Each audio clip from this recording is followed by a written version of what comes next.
Supreme কোর্টও জানতে চায় যে 2022-এর 5ই মে চোর মমতার নেতৃত্বে তার মন্ত্রিসভা চোরেদের চাকরিকে রেগুলারাইজ করার জন্য যে ক্যাবিনেট মিটিং করেছিল তার সত্যতা, যেটা সিবিআই ইনভেস্টিগেশন হবে। আমরা জানি ওয়ান ফাইন মর্নিং মাফলার গেছে, হাওয়াই চটিও যাবে। উই নো ইট, গোটা বাংলা জানে। আমাদের আমি সুপ্রিম কোর্টের এই রায়কে, ইন্টারিম রায়কে ওয়েলকাম করছি। গতকাল নিয়োগ দুর্নীতিতে ঐতিহাসিক রায় দিল সুপ্রিম কোর্ট। ভারতের ইতিহাসে যা কখনো হয়নি, গতকাল সুপ্রিম কোর্টের নির্দেশে সেই বেনজির ঘটনা ঘটল। আপনারা কি লক্ষ্য করেছেন বা খেয়াল করেছেন যে এই প্রথম কোনো গণতান্ত্রিক দেশে অযোগ্যদের চাকরি করার অধিকার দিল আমাদের ভারতবর্ষের সর্বোচ্চ ন্যায়ালয়। এবং সম্ভবত ভারতবর্ষ কেন, পৃথিবীর বুকে বেনজির সিদ্ধান্ত, অন্তত আমার মতে, তার কারণ ভারতবর্ষ সম্ভবত এমন একটি প্রথম গণতান্ত্রিক দেশ যেখানে সর্বোচ্চ আদালতের নির্দেশে অযোগ্য চাকরি প্রার্থীরা স্কুলে পড়ানোর অনুমতি পেলেন। অর্থাৎ আপনি আমি যারা বিভিন্ন উপায়ে রোজগার করে এই সরকারকে নিয়মিত ট্যাক্সের টাকা তুলে দিই, আমাদের কষ্টার্জিত সেই ট্যাক্সের টাকা দিয়ে অযোগ্যদের মাইনে দিতে হবে, এমনটাই জানিয়ে দিল আমাদের মাননীয় সুপ্রিম কোর্ট। তাই এই রায়কে বিশ্বাস করুন, ঐতিহাসিক না বলে আমি আর পারছি না। তার কারণ সম্ভবত এই প্রথম ভারতবর্ষ তো বটেই, এমনকি পৃথিবীতেও যে প্যানেলে অযোগ্য আছে জেনেও সুপ্রিম কোর্টের রায় বলছে যে তাদের চাকরি বহাল থাকবে।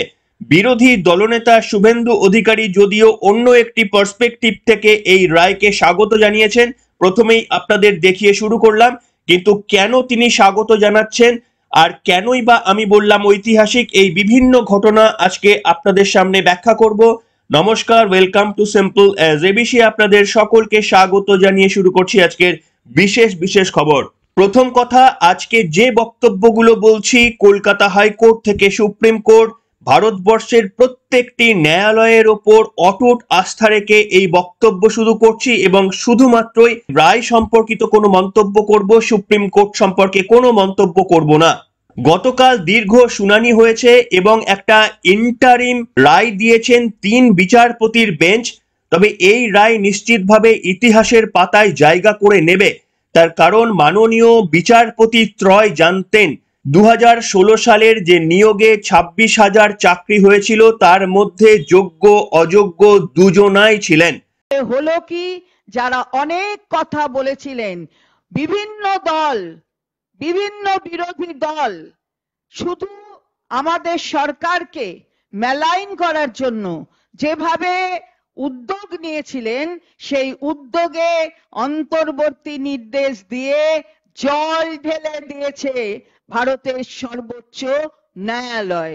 এই তথ্য জানা সত্ত্বেও আমাদের দেশের ন্যায়ালয় যেমন অসাধারণ একটি কাজ করেছেন যে যোগ্য চাকরি প্রার্থীরা যাদের চাকরি বাতিল হয়ে গিয়েছিল কলকাতা হাইকোর্টের নির্দেশে, এত পরিশ্রম করার পর সারা জীবনের পরিশ্রমকে পুঁজি করে যারা এই কঠিন চাকরির পরীক্ষায় অবতীর্ণ বা উত্তীর্ণ হয়েছিলেন, তাদের চাকরি আবার সুপ্রিম কোর্ট যেমন ফিরিয়ে দিয়েছেন, ঠিক তেমনি ভাবে যারা অযোগ্য, এই প্যানেলে অযোগ্য আছে জেনেও আরো 2-2.5 মাস তাদের চাকরিকেই মান্যতা দিলেন সুপ্রিম কোর্ট। তবে সুপ্রিম কোর্টের রায়ে স্পষ্টভাবে বলা আছে প্রত্যেকটি শিক্ষক শিক্ষিকাদের মুছলেখা দিয়ে তবেই স্কুলে জয়েন করতে হবে যে আমরা যদি পরে দোষী প্রমাণিত হই বা অযোগ্য উপায়ে চাকরি পেয়ে থাকি তাহলে আমাদের টাকা ফেরত দিতে হবে। আর এইখানেই রয়েছে সব থেকে বড় টুইস্ট। প্রথমের অংশে যে বক্তব্য আপনাদের সামনে বললাম সেটা যেমন সত্যি, তেমনি আবার সুপ্রিম কোর্ট অত্যন্ত বুদ্ধিমত্তার সঙ্গে যে রায় প্রদান করেছেন তা কিন্তু যেমন যারা যোগ্য চাকরির প্রার্থী তাদের মনে আস্থা যোগাবে, যারা অযোগ্য তাদের মনে কিন্তু ভয়ের সঞ্চার করবে। কেন এই কথা বলছি তার কারণ যে চাকরি প্রার্থী মুছলেখা দিয়ে চাকরিতে যোগদান করবেন পরে যদি আমার চাকরির গ্রহণযোগ্যতা অযোগ্য প্রমাণিত হয় আমাকে সমস্ত টাকা ফেরত দিতে হবে। তিনি তো নিজে থেকে জানেন যে তিনি যোগ্য, কাজেই তার মুচলেখা দিতে যেমন কোনো ভয় করবে না এবং তিনি এটা ভেবেও চিন্তায় পড়বেন না যে আমাকে প্রাপ্ত সমস্ত টাকা ফেরত দিতে হবে। কিন্তু একটু ভেবে দেখুন, যারা অযোগ্য তারা তো নিজেরা জানেন যে সওয়াল করে দরদাম ঠিক করে তৃণমূল কংগ্রেসের কোনো নেতার হাত ধরে হয়তো চাকরিটি আদায় করে নিয়েছেন, হয়তোবা ব্ল্যাঙ্ক খাতা জমা দিয়ে তারা চাকরি পেয়েছেন। তারা এই মুহূর্তে প্রকাশ্যে না আসলেও নিজেরা তো খুব ভালোভাবে জানেন তারা যে তারা অযোগ্য।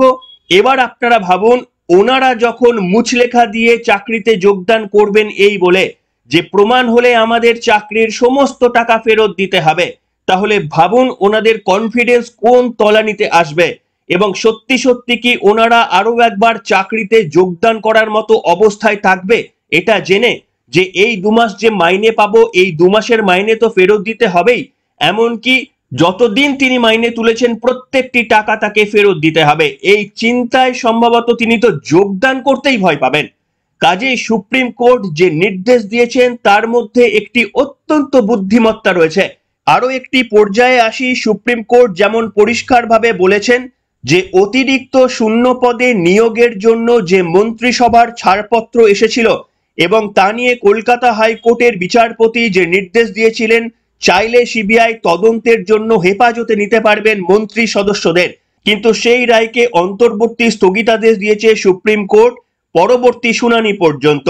তবে সিবিআই তদন্ত চালিয়ে যেতে পারবে বলেও পরিষ্কারভাবে জানিয়ে দিয়েছেন। আর এইখানেই আশার আলো দেখছেন বিরোধী দলনেতা। তিনি বলছেন যে সিবিআই যদি তদন্ত করে তাহলে একেবারেই পরিষ্কার হয়ে যাবে এই অযোগ্যদের চাকরিতে বহাল রাখার জন্য বর্তমান তৃণমূল সরকারের মন্ত্রিসভা কিভাবে তাতে স্বাক্ষর করেছিলেন। আর এটাই সিবিআই প্রমাণ করতে পারলে আগামী শুনানিতে মন্ত্রিসভাদের জেল যাত্রা কার্যত আসন্ন। কি বললেন, কোথায় আশার আলো দেখছেন বিরোধী দলনেতা, শোনাই আপনাদের। এই রায়কে আমি একজন আইন মানা লোক হিসেবে এবং যেহেতু এমএলএ ল মেকার আমি স্বাগত জানাই। তার কারণ হচ্ছে সুপ্রিম কোর্ট বলেছে যে তারা যেহেতু 25,000-এর ইনভলভমেন্ট, তারা ভালো করে এটাকে শুনানি করতে চান, দেখতে চান। এবং আমার মনে হয়েছে সুপ্রিম কোর্টের মহামান্য প্রধান বিচারপতির বেঞ্চ তার মানসিকতাটা হচ্ছে যোগ্য এবং অযোগ্যদের আলাদা করা।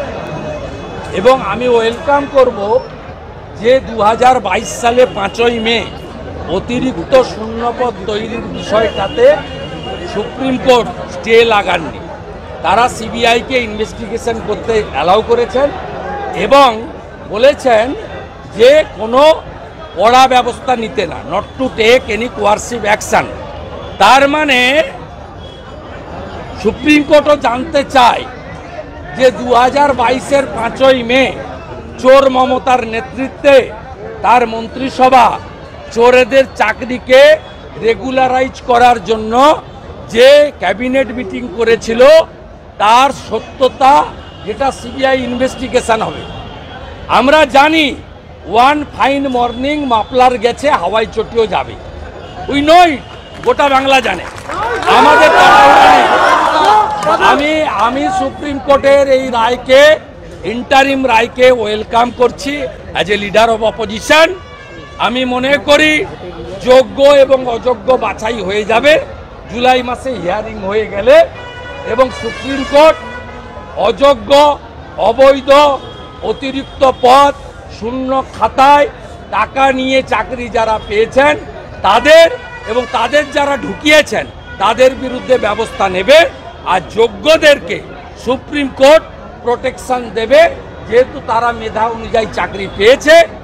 আর অতিরিক্ত শূন্য পদের ক্রিয়েটার মমতা ব্যানার্জি 5ই মে 2022 ওই ক্যাবিনেটে যারা ছিলেন including the then chief secretary Harikrishna দ্বিবেদী, এদেরকে জেলে পুরবে। এরপরে আসি তৃতীয় পর্যায়ে। এতদিন পর্যন্ত যে পর্ষদ বা এসএসসি বলে আসছিল যোগ্য অযোগ্যদের ডিফারেন্সিয়েট করার মতো তথ্য তাদের কাছে নেই, যদি থাকতো তাহলে কলকাতা হাইকোর্টেই দিয়ে দিলে এতদিন পর্যন্ত জল গড়াতো না। কলকাতা হাইকোর্টই অযোগ্যদের সরিয়ে যোগ্যদের চাকরিতে বহাল করতে পারত। কিন্তু যে এসএসসি এতদিন পর্যন্ত যোগ্য অযোগ্যদের তথ্য দিতে পারেনি, তারা কোন মিরাকেল বশত একেবারে সুপ্রিম কোর্টে 180 ডিগ্রি ঘুরে গিয়ে বলল তাদের কাছে তথ্য রয়েছে, যোগ্য অযোগ্যদের তারা আলাদা করতে পারবেন। অনেকেই বলছেন কিছুদিন আগে ভারতের প্রধানমন্ত্রী নরেন্দ্র মোদী যখন পশ্চিমবঙ্গের মাটিতে দাঁড়িয়ে বিজেপি কার্যকর্তাদের নির্দেশ দিয়েছিলেন একটি সেল তৈরি করার, যাতে যোগ্যদের পাশে থাকা যায়। নির্বাচনের মধ্যে রাজনীতির ডিভিডেন্ড পেতে তৃণমূল কংগ্রেস প্রধানমন্ত্রী নরেন্দ্র মোদীর এই বার্তাকে ভোঁতা করার জন্যই কার্যত ভোল বদল করে বলেছেন যে তারা অযোগ্যদের পাশে নেই এবং তারা ডিফারেন্সিয়েট করতে পারবেন। কিন্তু মনে রাখবেন, পরবর্তী শুনানি যখন হচ্ছে তখন কিন্তু ভোটের রেজাল্ট বেরিয়ে যাচ্ছে, অর্থাৎ তখন আর তৃণমূল কংগ্রেসের দায় থাকছে না মানুষের চাকরি থাকলো কি মানুষের চাকরি গেল। এবং ঠিক সেই সময় দাঁড়িয়েও যদি এসএসসি যোগ্য অযোগ্যদের তথ্য তুলে ধরতে না পারে, এমন সম্ভাবনাও তৈরি হতে পারে। তার কারণ তৃণমূল কংগ্রেস সম্ভবত জানেন যে বড় ইম্প্যাক্ট সেই সময় তৈরি হলেও সেটাতে ভোটের রেজাল্টে তা প্রতিফলিত হবে না। তাই আগামী শুনানিতে ফের এসএসসি ভোল বদল করে নাকি সত্যি সত্যি তারা সঠিক তথ্য তুলে দিতে পারে, সেদিকেই কিন্তু আমাদের তাকিয়ে থাকতে হবে। বাংলাকে খালি কলুষিত করার যে ঘৃণ্য প্রচেষ্টা, সেই প্রচেষ্টায় আর একবার আঘাত হানলো অন্তর্বর্তী আদেশ দিয়ে সর্বোচ্চ ন্যায়ালয়, ভারতবর্ষের সর্বোচ্চ ন্যায়ালয়। আমি এসএসসির উপর বিশ্বাসযোগ্যতাটা সাধারণ মানুষ থেকে চাকরি প্রার্থীদের অনেকটাই কম, সেটা আপনারা বিভিন্ন টিভির প্রতিক্রিয়াতে শুনতে পাচ্ছেন। তার যথেষ্ট কারণও রয়েছে। কলকাতা হাইকোর্টে দাঁড়িয়ে যখন সিবিআই দাবি করছে এই 26,000-এর মধ্যে অযোগ্য প্রার্থীর সংখ্যা 8,324 জন, তখন এসএসসি আবার দাবি করছে অযোগ্য প্রার্থীর সংখ্যা 5,250 জন। তাহলে যে এই বিপুল নাম্বারের ডিফারেন্স রয়েছে সিবিআই এবং এসএসসির তথ্যে, এটা প্রমাণ করার জন্য একমাত্র উপায় ওএমআর শিটগুলোকে প্রকাশ্যে আনতে হবে, সঠিক এবং তাৎপর্যপূর্ণ একেবারেই তথ্য দিতে হবে এসএসসিকে। এসএসসির কাছে সেই তথ্য কি আছে? যদি থাকতো তাহলে নিশ্চিতভাবে এতদিন তারা হাইকোর্টকে দিয়ে দিতে পারত। তাই কি এসএসসি এরকম কি কোনো প্ল্যান রয়েছে যে ভোট মিটে যাওয়ার পর যদি তারা তথ্য না আনতে পারেন সেক্ষেত্রে আর প্রভাব পড়বে না? কিন্তু সেটা যাই হোক না কেন, সব থেকে ইম্পর্টেন্ট বিষয় যেটি সুপ্রিম কোর্ট পরিষ্কারভাবে জানিয়ে দিয়েছেন, সুপার নিউমেরারি পদে যে অতিরিক্ত শূন্য পদের জন্য মন্ত্রিসভার মনোনয়ন দেওয়া হয়েছিল তার তদন্ত চালিয়ে যেতে পারবে কেন্দ্রীয় তদন্তকারী সংস্থা, যদিও কোনো কোয়ারশিভ অ্যাকশন নেওয়া যাবে না। আপনারা হয়তো অনেকেই ভাবছেন কোয়ারশিভ অ্যাকশন নেওয়া যাবে না, স্থগিতাদেশ দেওয়া হয়েছে বলে আপনারা কেউ কেউ হয়তো অসন্তুষ্ট হয়েছেন। কিন্তু মাথায় রাখবেন, কেন্দ্রীয় তদন্তকারী সংস্থার তদন্তে কোনো স্থগিতাদেশ দেয়নি, অর্থাৎ সুপ্রিম কোর্ট কোথাও গিয়ে মনে করছে দুর্নীতি হয়েছে। এবং গতকাল শুনানি চলাকালীন সুপ্রিম কোর্ট মন্তব্য করেছিলেন এটা যেন পরিকল্পিত দুর্নীতি হয়েছে, অর্থাৎ দুর্নীতি যে হয়েছে সেটা একেবারেই স্পষ্ট হয়ে গেছে সুপ্রিম কোর্টের কাছে। এবার 16 জুলাই পরবর্তী শুনানিতে সুপ্রিম কোর্ট কি রায় দেয় সেটাই দেখার। নিশ্চিতভাবে এটা বলতে পারি যে স্থগিতাদেশ সুপ্রিম কোর্ট এখন দিয়ে রেখেছে সেটা যদি আগামী শুনানিতেও সুপ্রিম কোর্ট বজায় রাখে তাহলে নিশ্চিতভাবে একটা মারাত্মক হতাশা পশ্চিমবঙ্গবাসীর জন্য। তার কারণ একটি সাধারণ মানুষ ছোট থেকে ছোট ভুল করলেও আইন কিন্তু তাদের ক্ষমা করে না। সেখানে গোটা মন্ত্রিসভার সিদ্ধান্তে এতগুলো ভবিষ্যৎ যদি অন্ধকারে চলে যায়, তারপরেও যদি সুপ্রিম কোর্টের কাছ থেকে আশানুরূপ কোনো রায় না পাওয়া যায়, সেক্ষেত্রে নিশ্চিতভাবে পশ্চিমবঙ্গবাসীর জন্য হতাশা তো অপেক্ষা করবেই। কিন্তু সেই হতাশা করার আগে অন্তত 16 জুলাই পর্যন্ত আমাদের অপেক্ষা করা উচিত, কারণ সুপ্রিম কোর্টের রায়ের দিকে আমাদের তাকিয়ে থাকতে হবে। যে মন্ত্রিসভা অতিরিক্ত পদে নিয়োগের সিদ্ধান্ত নিয়েছিলেন, সুপ্রিম কোর্ট তাদের বিরুদ্ধে নরম মনোভাব পোষণ করেন নাকি একেবারে রাজদণ্ড হাতে নিয়ে তাদের মাপকাঠি নির্ধারণ করেন, পশ্চিমবঙ্গবাসী কিন্তু সেদিকে লক্ষ্য রাখবে। তবে সবথেকে সংশয়ের বিষয়টি কি বলুন তো, এই পর্ষদ কখনো বলছে তাদের কাছে তথ্য রয়েছে, কখনো বলছে তাদের কাছে তথ্য নেই যে যোগ্য অযোগ্যদের মধ্যে পার্থক্য করা যায়। অন্তিম শুনানি 16ই জানুয়ারিতে কি ম্যাজিক এমন ঘটবে যে তারা হঠাৎ করে অনেক তথ্য নিয়ে সামনে চলে আসবেন আর বলবেন এই হচ্ছে লিস্ট। যদি তারা অন্তিম দিনেও প্রমাণ করতে না পারেন যোগ্য এবং অযোগ্য তালিকা, বা সেটা কৌশলগতভাবেও যদি তারা প্রমাণ করতে না চান, সেক্ষেত্রে সুপ্রিম কোর্ট কি করবেন? সেক্ষেত্রে সুপ্রিম কোর্ট আবার বাধ্য হবেন না তো কলকাতা হাইকোর্টের মতো পুরো প্যানেলটাকে বাতিল করতে? পুরোটাই নির্ভর করছে এসএসসি বা পর্ষদ তারা কি তথ্য সততার সঙ্গে সুপ্রিম কোর্টে তুলে ধরতে পারে।